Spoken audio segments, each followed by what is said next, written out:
sibwo bwa mbere Pastor Mpyisi yabikwa kuri social media byabaye ubushize hashize n'ukwezi kutarashira, ariko turashaka kugisha yuko noneho n'impamo ntabwo bikiri ibikorwa. Pastor Ezra Mpyisi yitabye Imana uyu mugoroba hashize nk'isaha. Yemezwa n'umuryango wa Ezra Mpyisi nuko iyi narayibonye izwi cyane mu Rwanda yapfuye ku myaka 102. N'amakuru byo mu Rwanda bitangaza ko Pastor Ezra Mpyisi, umwe mu narayibonye izwi cyane, akaba n'umuvuga butumwa mu itorero ry'Abadventiste w'umunsi wa karindwi mu Rwanda, yapfuye afite imyaka 102. Ikinyamakuru cya leta RBA gitangaza ko umuryango wa Pastor Mpyisi ari wo wemeje inkuru y'akababaro.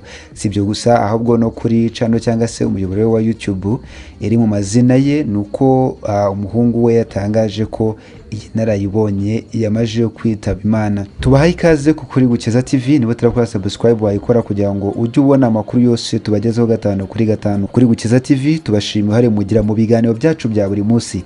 Jye wumva nitwa Jean Bosco Niyoneza, mu kiganiro cyogaruka ku mateka make ya Ezra Mpyisi y'ingenzi, twagaruka no ku byamuranze n'inama tanga zitandukanye. Pastor Ezra Mpyisi ni umwe mu bantu binayibonye waranze amateka y'Abadventiste mu Rwanda ndetse n'ibihe bya nyuma y'ubwami bw'u Rwanda.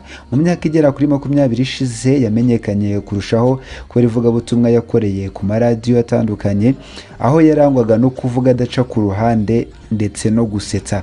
Ku gihe cy'ubwami yabaye mu nama nkuru y'igihugu, akora imirimo y'ivugabutumwa mu karere mbere yo kujya mu kiruhuko cy'izabukuru mu mwaka wa 1992 ari pastori. Mpyisi yabwiye ikigo cya leta cy'itangazamakuru RBA ko yitiriwe inyamaswa nyuma y'uko ababyeyi be bari bamaze igihe babyara abana bagapfa, maze bakamwitirira inyamaswa mu kwizera ko urupfu we rutazaza rukamutwara kuko atari umwana wavutse. Niyo mpamvu ngo niho havuye izina Mpyisi. Ubwo yuzaga imyaka 100 mu mwaka wa 2002 n'ejo bundi yagize ati byose narabibonye ko igisigaye ari urupfu. Yavuze ko yavutse mu mwaka wa 1922 ku musozi wa Gishike cya Nkobwa hafi y'Inyanza, ahari mu murwa mukuru w'u Rwanda ku ngoma y'umwami Yuhi wa gatanu Musinga. Yize amashuri abanzirwa Mwata hafi y'iwabo, ayarangiza ku misiyoni ya Gitwe ku birometero hafi 20 uvuye iwabo. Amashuri 8 abanza niyo yari menshi ku gihe cye. Mpyisi avuga ko yabatijwe nk'umudivantiste mu mwaka wa 1934 agahabwa izina rya Ezra. Nyuma y'amashuri abanza yatangiye kwigisha mu mashuri abanza hafi y'iwabo, nyuma ajya kwigisha ku Kibuye. Akaba ari yashatse umugore akorera. Mu biganiro bitandukanye yatanze yavuze ko yashatse umugore afite imyaka 20, uwo mugore akaza gupfa amusigiye umwana w'imyaka 8, nyuma akaza gushaka undi babyaranye abana 8. Mwaka wa 1951 nibwo yahawe ubupastori mu Badventiste w'umunsi wa karindwi, atangira imirimo y'ivugabutumwa yakoreye mu bihugu 5 byo mu karere ahereye muri Kongo. Mpyisi avuga ko umwami Mutara wa gatatu Rudahigwa yashatse kuringaniza amatorero mu butegetsi nyuma yo kubona ko abagatolika ari bo biganje mu nzego zose, maze agategeka ko amadini yose ahagararirwa mu nama nkuru y'igihugu. Bamwe bayigeranya n'inteko ishinga amategeko y'uyu munsi. Mpyisi kandi yatorewe guhagarara Abadventiste muri iyo nama. Avuga ko nyuma yabaye inshuti ya Rudahigwa ndetse n'uwamusimbuye Kigeli wa gatanu Ndahindurwa akaba nk'umujyanama wabo. Yagize ati Kigeli nawe aciwe yansanze muri Kenya, ninjye wamujyanye muri Amerika mushakira aho acumbika, nuko azabona ubuhungiro musigayo. Nsubira mu mirimo yanjye ntiyongeye kuvayo. Kigiye yatanze mu mwaka wa 2016 aba muri Amerika. Mpyisi yagiyeyo igihe hari impaka zahazashyingurwa, bivugwa ko yagize uruhare mu gutuma urukiko rwaho rutegeka we Kigeli ajya gutabarizwa cyangwa se gushyingurwa mu Rwanda. Avuga ko ku bwigenge bw'u Rwanda mu mwaka wa 1932 nyuma y'uko ingoma ya cyami yari imaze imyaka 2 ihiritswe mu mwaka wa 1959, Pastor Mpyisi yagize ati nyuma y'uko umwami Rudahigwa atanze mu mwaka wa 1959 Kigeli agahungira muri Amerika, avuga ko badashaka ubwigenge. Babwiye Ababiligi bati turashaka kwigomera uko mwadutegekaga, ariko mudufashe kwica umututsi ubundi dutegekane kugeza aho muzashakira. Mpyisi akomeza agira ati ibintu bigiye gupfa, ubwigenge babutanze babuha abo ngabo, ababurwaniye barapfuye, abandi babaye impunzi.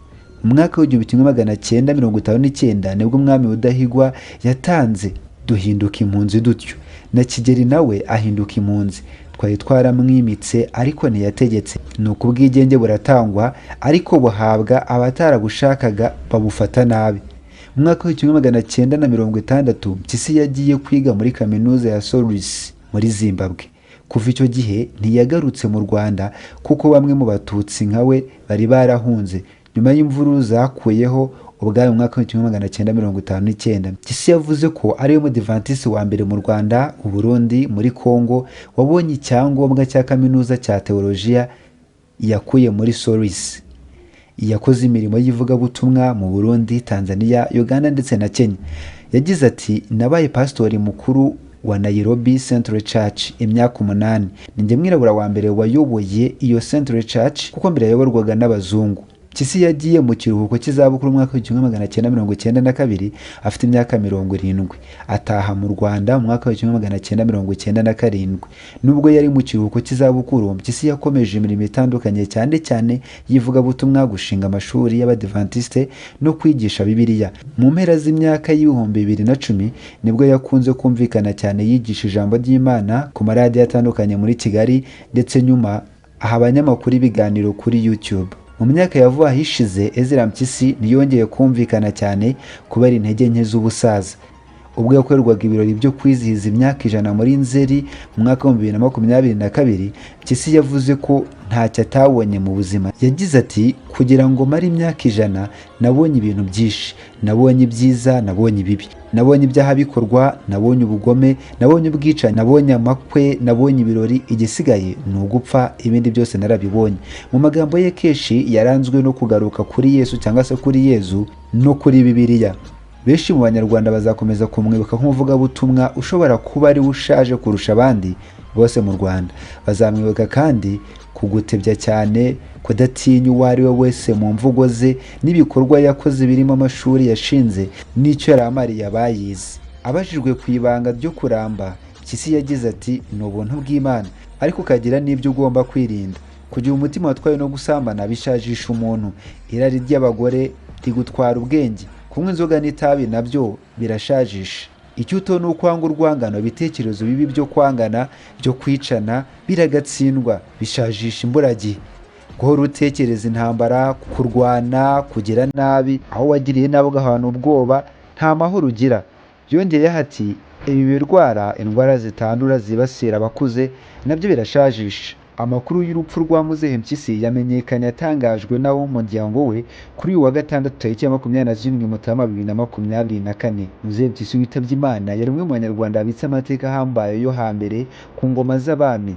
Abizeye igitambo cya Kristo gikuraho ibyaha by'abari mu isi bati, gupfa ni inyungu ku wizera, ku muntu ubizi neza ko atazacirwaho iteka ko igihano kimuhesha amahoro kiri muri Kristo Yesu. Mwakoze cyane kutwumva.